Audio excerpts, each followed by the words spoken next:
Bismillahirrahmanirrahim. Assalamualaikum warahmatullahi wabarakatuh. Sahabat Dermawan, sahabat kemanusiaan dimanapun kamu berada. Bagaimana nih kabarnya hari ini? Semoga sehat dan baik-baik saja ya.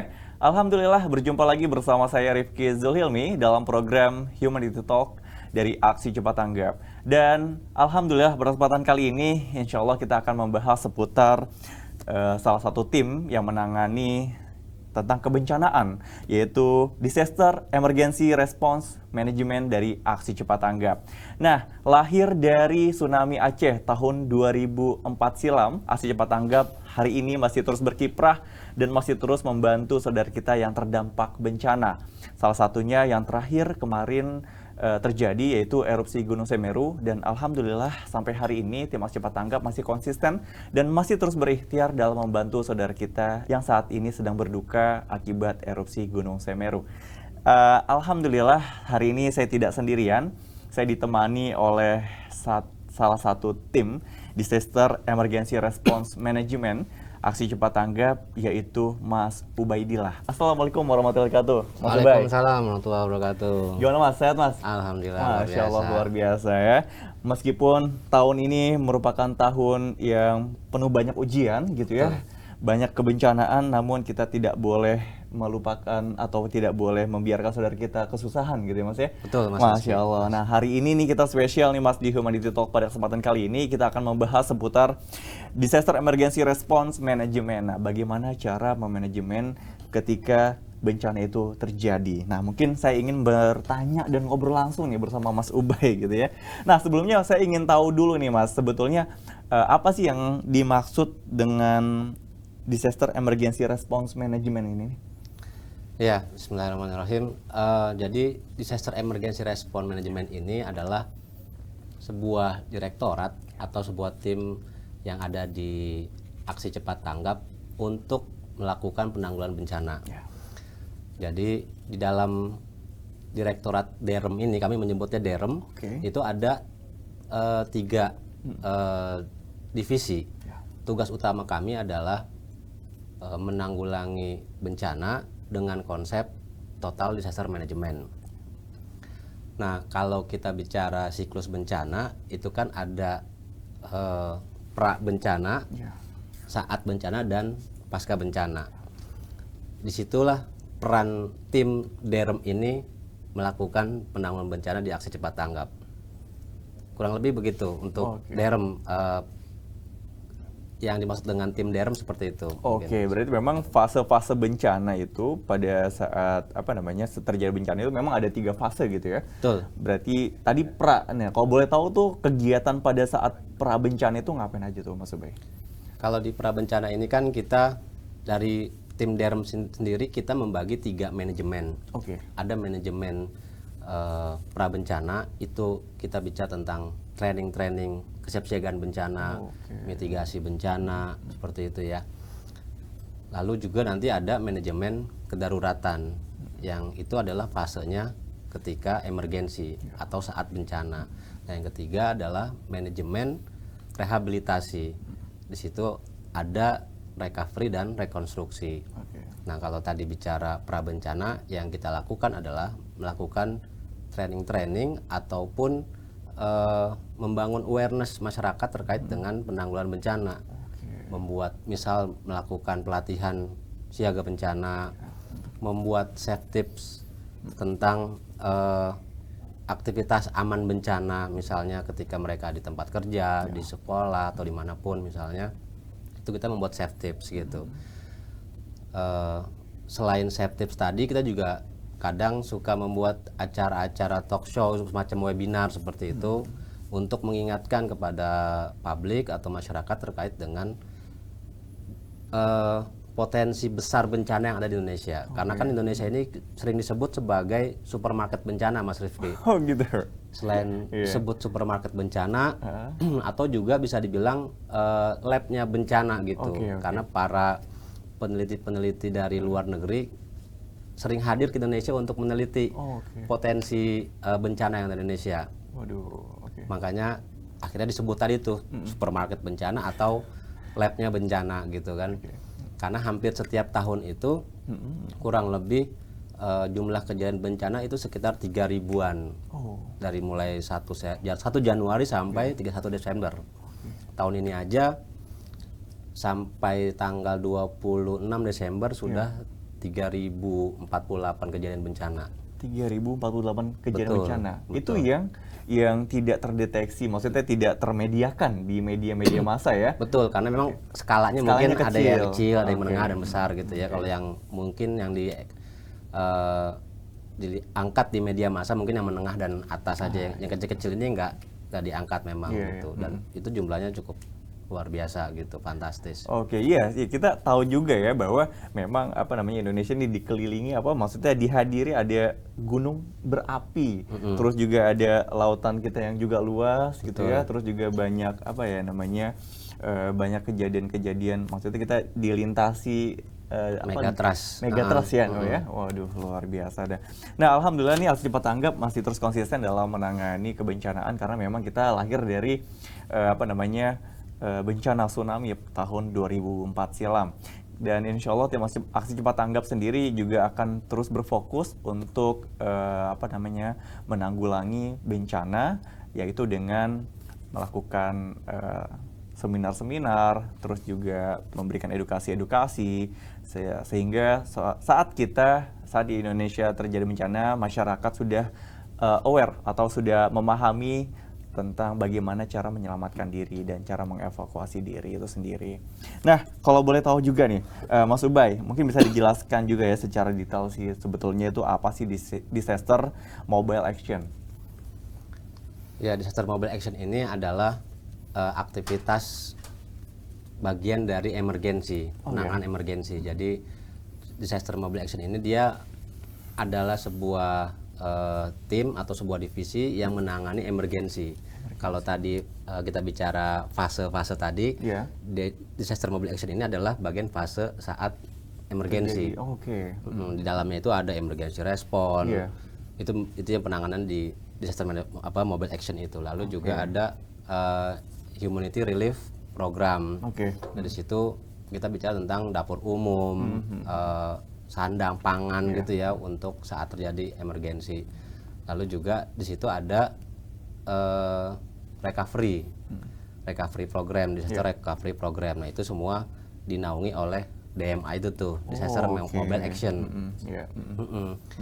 Ketika DMA ini ketika melakukan emergency response itu selalu menggunakan konsep TDM. Total Disaster Management. Nah, itu kita turunkan lagi menjadi sebuah tagline cepat, totalitas, tuntas gitu. Jadi ketika kita menangani sebuah respon bencana, kita harus mengacu kepada 3 poin ini nih. Cepat, totalitas, dan tuntas. Nah, ketika ada emergensi, kejadian di anggaplah kemarin yang terbaru Semeru begitu.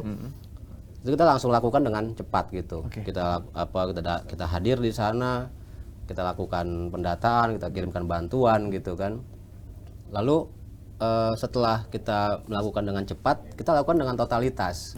Nah, totalitas di sini adalah kita semuanya kita cover nih, mulai dari pendataan, mulai dari kegiatan kesehatan medisnya, lalu juga dapur umum, lalu juga misalnya trauma healing atau psikososial, dukungan psikososial gitu ya. Lalu juga posko misalnya, itu kita lakukan semua dengan totalitas gitu. Nah, setelah kita totalitas, kita juga sampai tuntas. Tuntas di sini adalah bagaimana ketika korban bencana ini tidak hanya mendapatkan bantuan di masa tanggap darurat saja, Mas Rifki. Kan tanggap darurat sudah di stop nih sama BPBD. Normalnya biasanya 14 hari begitu tanggap darurat, 7 atau 14 hari misalnya. Ada yang diperpanjang jika memang belum ditemukan beberapa korban.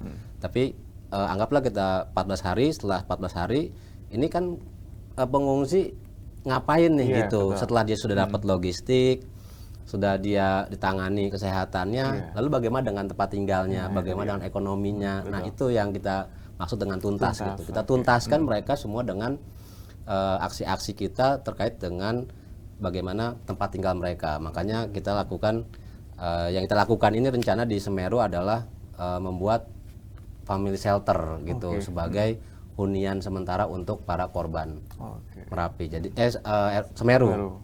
Jadi tadi tuh kita dengan konsep totalitas, cepat dan tuntas gitu, Mas Rifki. Wah, Masya Allah, nih luar biasa sekali ya sahabat dermawan ya. Maksudnya aksi cepat tanggap nih hadir ketika saat bencana terjadi, itu harus menggunakan 3 fase metode tersebut, yang mana cepat, totalitas dan tuntas. Nah, dan kita tahu juga ya, pasti ketika mungkin saudara-saudara kita ataupun ada kerabat kita yang terdampak bencana, pasti mereka kehilangan harta benda, bahkan orang tersayangnya pun juga kehilangan gitu ya, bahkan kehilangan sanak saudara dan lain-lainnya.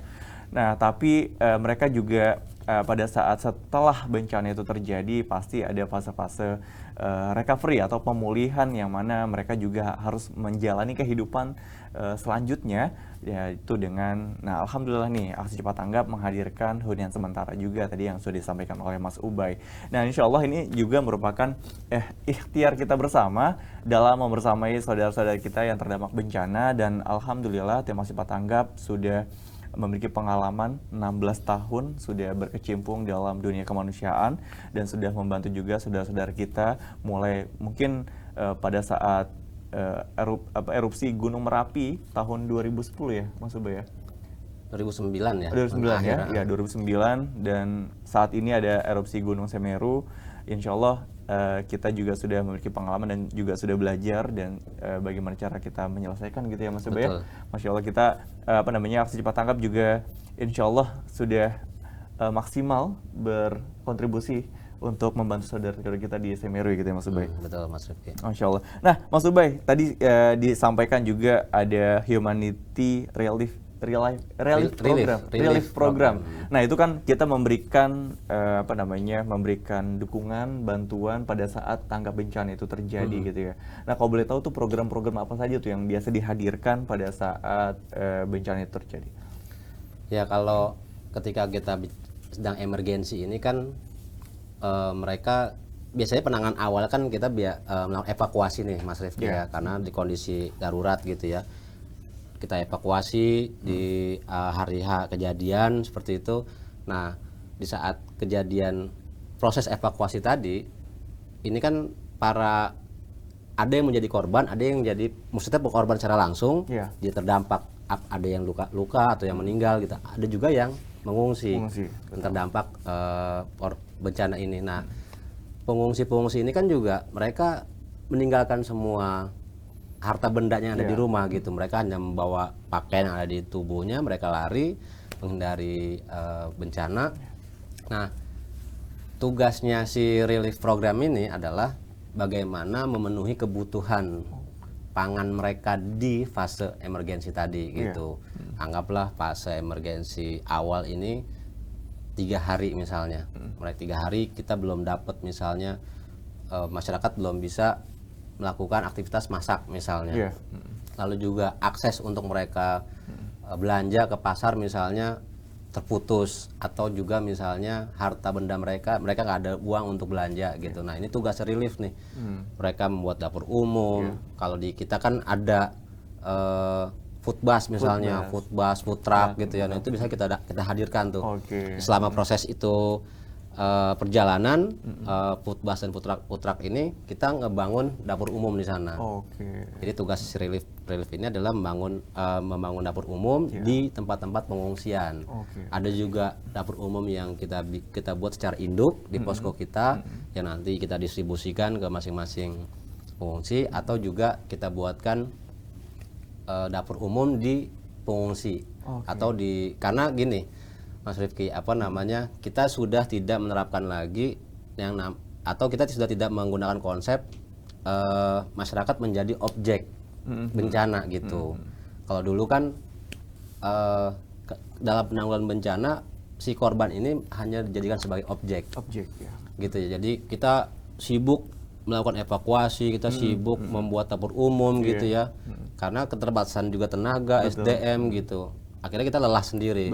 Nah, kalau sekarang sudah berubah polanya, kita melibatkan masyarakat sebagai subjek, kita jadikan sebagai subjek, sehingga ketika kita membuat dapur umum, kita hanya menyediakan sembakonya misalnya, kita sediakan tendanya, peralatannya, tenaganya dari para warga-warga yang terdampak ini. Kita ajak mereka untuk beraktivitas gitu. Karena kalau misalnya mereka hanya terdiam diri gitu ketika menjadi korban, ini bahaya dampaknya bagi psikologinya terganggu.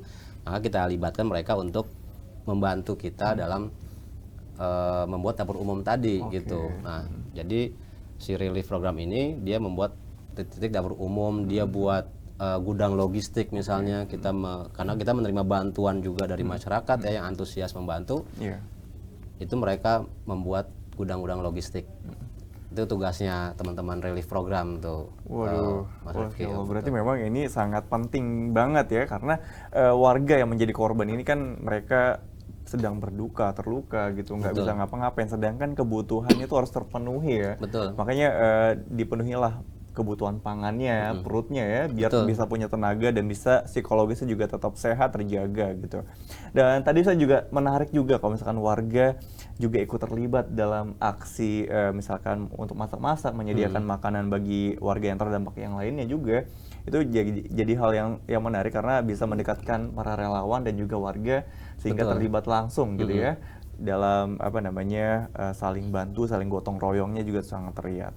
Nah, mungkin langsung ke poin kelima nih, Mas Ubay mau nanya juga nih tentang disaster recovery program yang tadi sudah disampaikan sama Mas Ubay juga, bahwa insya Allah kita akan menghadirkan family shelter ya, hunian sementara untuk korban erupsi Semeru yang paling terbaru ini. Mungkin kalau misalnya diceritakan juga, ada nggak sih disaster recovery program ini yang apakah hanya family shelter saja atau ada yang lain ya? Iya, kalau ini masih bagian dari disaster mobile action ya. Oh, iya. Tadi setelah kita bicara emergency responnya, kita bicara tentang relief programnya, sekarang kita bicara recovery-nya. Recovery-nya kita bagi dua nih Mas Rifki, ada yang fisik dan non fisik. Gitu. Kalau yang fisik ini bicara tentang membangun hunian. Bisa tadi family shelter atau biasanya kita sih kita lebih utama biasanya membuat ICS, Integrated Community Shelter gitu, yang sudah kita lakukan sebelum-sebelumnya di Lombok, di Palu begitu ya.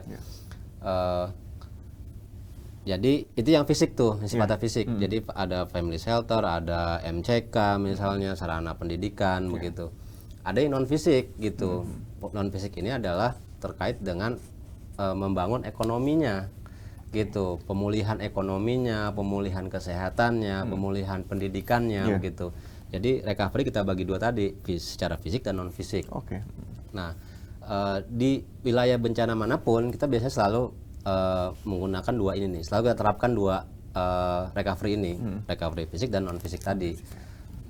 Jadi kalau ketika bicara non fisik misalnya, kita memberi contoh programnya, kita memberikan modal bantuan untuk mereka usaha lagi gitu ya.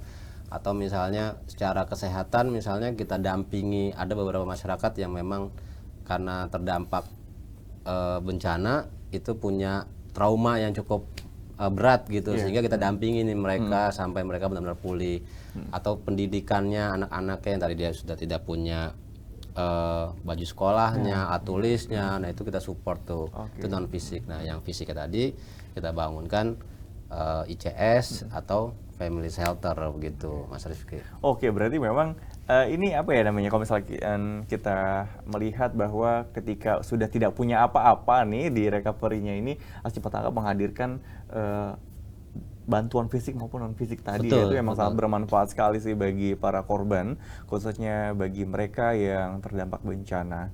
Nah, kalau misalkan dari mobile disaster education, nah ini nih mungkin tadi sudah disampaikan juga kalau nggak salah di awal, itu seputar pre atau sebelum pre-disaster ya namanya ya. Itu jadi apa sih fungsinya dari mobile disaster education ini? Jadi kalau tadi sudah kita bicara tentang DMA, Disaster Mobile Action, yang turunannya adalah Emergency Response, Relief Program, lalu juga Recovery gitu ya. Kita masih ada dua lagi nih Mas Rifki, ada namanya Disaster Volunteer Network gitu. Ya, yang ketiga adalah Disaster Education Center.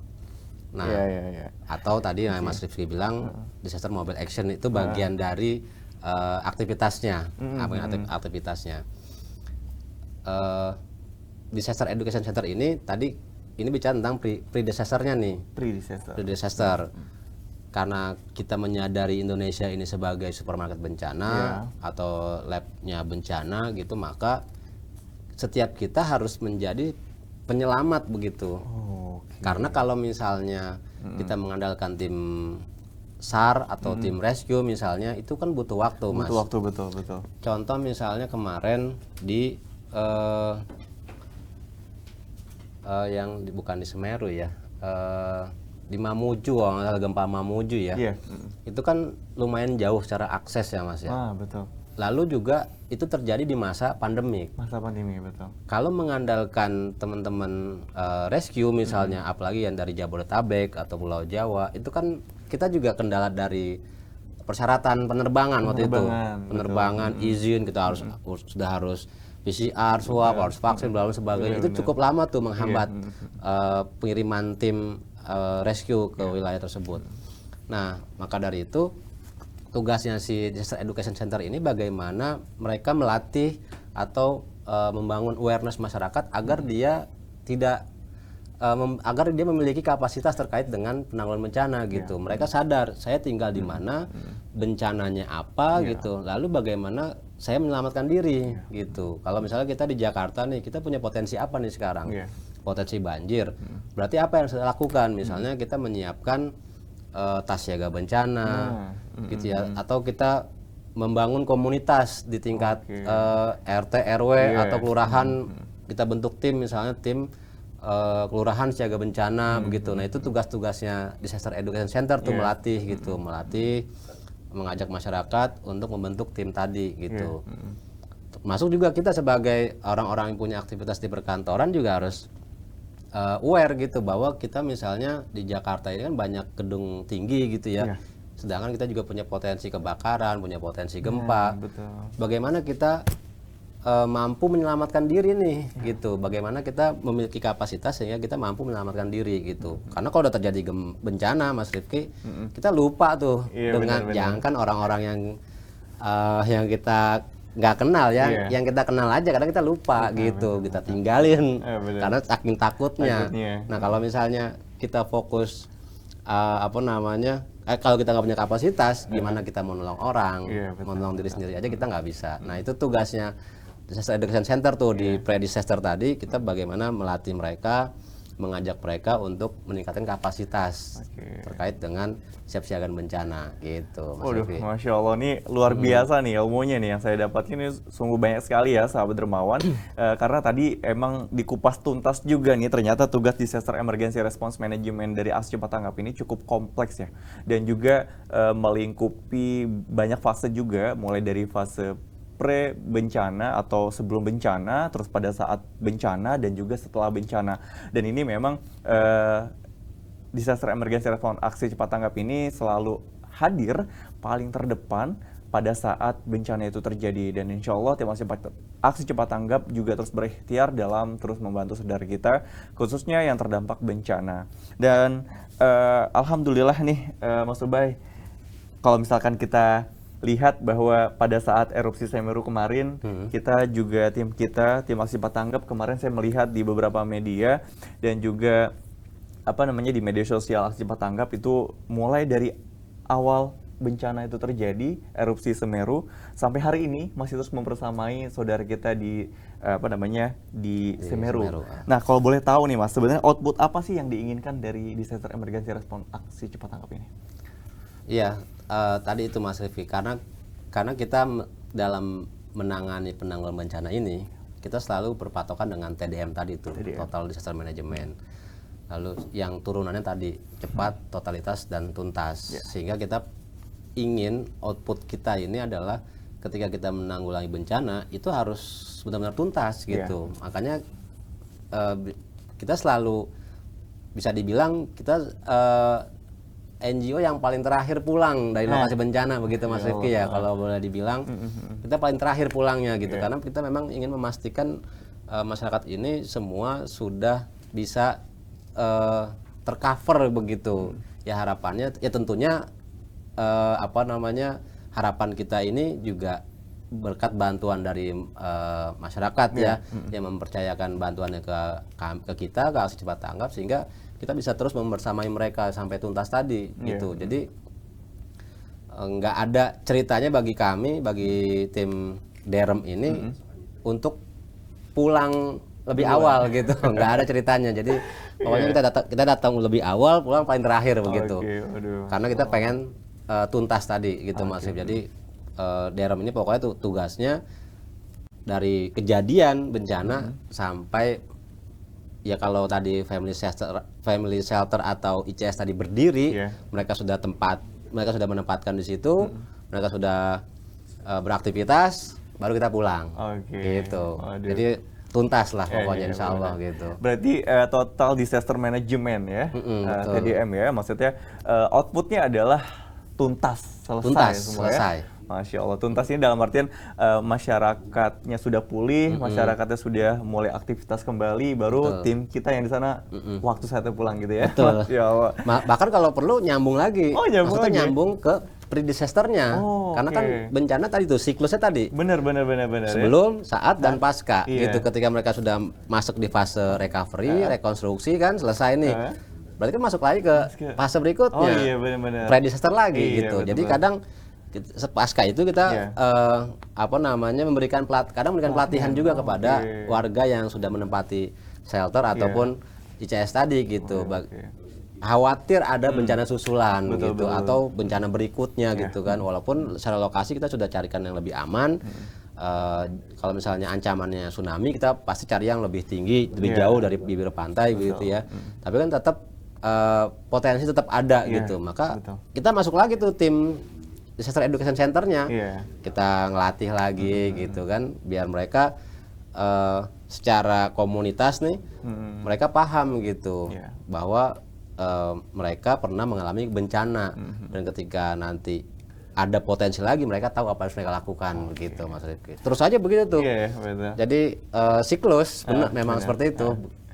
Masya Allah, ini luar biasa nih. Saya juga mendapat banyak pelajaran dari sini, dan memang kita tahu juga ya bahwa kita sebagai manusia juga harus bisa menjadi penolong diri kita sendiri maupun penolong orang lain juga gitu ya. Karena kita tahu kita hidup di negara yang katanya itu sebagai labnya bencana gitu ya. Nah, untuk itu sahabat dermawan, ayo kita sama-sama untuk siap siaga tanggap bencana, agar pada saat bencana terjadi kita bisa langsung merespon dan bisa langsung bijak dengan apa yang sudah kita ketahui nih tentang kesiapsiagaan tanggap bencana ini. Nah, insya Allah sahabat dermawan, tim Aksi Cepat Tanggap masih terus berikhtiar untuk membersamai korban erupsi Semeru yang hingga hari ini masih terus bertahan di pengungsian. Dan insya Allah di masa recovery ini, di masa pemulihan ini, tim Aksi Cepat Tanggap masih terus menghadirkan beragam bantuan recovery seperti pembangunan family shelter dan juga yang lainnya. Dan insya Allah ini semua adalah kerjasama atau hasil gotong royong masyarakat Indonesia untuk sama-sama membantu saudara sebangsa yang hari ini masih berduka dan terdampak bencana. Nah, sahabat dermawan, saya ingin mengingatkan juga untuk sahabat dermawan semua, kita masih berada di fase pandemi, yang mana hari ini kita masih terus harus menjaga kesehatan kita, harus menjaga protokol kesehatan, dan juga harus tetap waspada terhadap bencana yang tahun-tahun ini tuh semakin banyak terjadi. Nah, untuk itu saya ingin mengingatkan kita semua untuk sama-sama aware, peduli terhadap lingkungan, dan juga peduli terhadap saudara kita yang saat ini sedang berduka akibat terdampak bencana. Dan saya ingin mengajak sahabat dermawan semua untuk sama-sama membantu saudara kita yang berada di Semeru, yang berada di Lumajang ya? Lumajang, yang hari ini masih berduka. Mari kita bantu sama-sama di fase proses pemulihan dengan mengirimkan bantuan terbaikmu melalui indonesiadermawan.id erupsi Semeru. Sekali lagi melalui indonesiadermawan.id/erupsi Semeru. Mungkin itu dulu Mas Ubay, terima kasih Ya, sudah sama-sama, membersamai Mas dan Rifki. sudah memberikan edukasi kepada kita semua. Sama-sama. Semoga ilmu yang diberikan ini sangat bermanfaat dan semoga sahabat dermawan yang menonton ini bisa juga belajar dari dan bisa mengetahui apa itu sebetulnya fungsi dari Disaster Emergency Response Management Aksi Cepat Tanggap. Mungkin itu dulu yang dapat saya sampaikan. Saya Rifki Zulhilmi bersama Mas Ubaidillah pamit undur diri. Wabillahi taufiq wal hidayah. Wassalamualaikum warahmatullahi wabarakatuh. Waalaikumsalam warahmatullahi wabarakatuh.